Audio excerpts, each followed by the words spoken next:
From May 2010 to May 2011, I worked as a security guard at a hydroelectric dam in Virginia. It was a fairly isolated location. If you needed an ambulance, you could expect at least a 20-minute wait.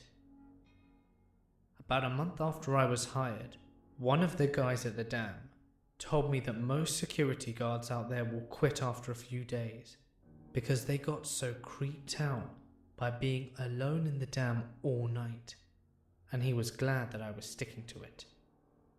In truth, it could be very creepy. Sometimes at night whilst I was patrolling the basement levels of the dam itself, I would think about the fact that I was 50 feet below the waterline on the low side, and the only human being in about a 1.5 mile radius. Sometimes, I'd hear weird noises in the woods, or catch a flash of a shadow whilst I was in the dam. It does take a lot to scare me though, and I knew that I was either hearing critters in the woods or my mind was playing tricks on me. One night, however, something happened that scared the living hell out of me. It was a little past 11 p.m. and I was sitting in the guardhouse reading a book.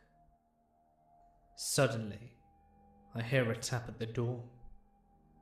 What's creepy about the guardhouse at night though, is that you have a little lamp inside turned on.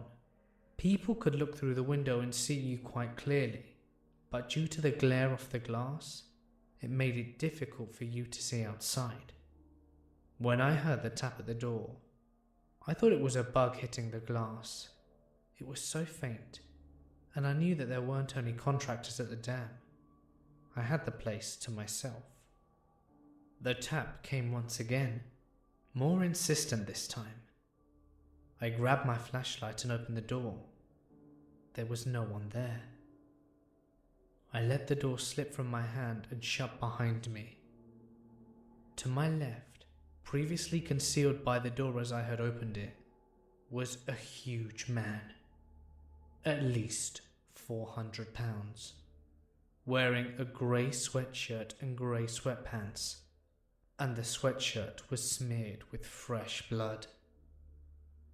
My heart started hammering, and my blood ran cold. I was so scared I could barely speak. As it turns out though, he was a local fisherman who had been fishing off the bridges over the trail race, and he was wondering why the power company hadn't started back pumping into the lake yet, because they usually started a little before 11, and that's when he always drew in the big striped bass. He was smeared with blood because he'd already caught and gutted a couple and wiped his hands on his shirt.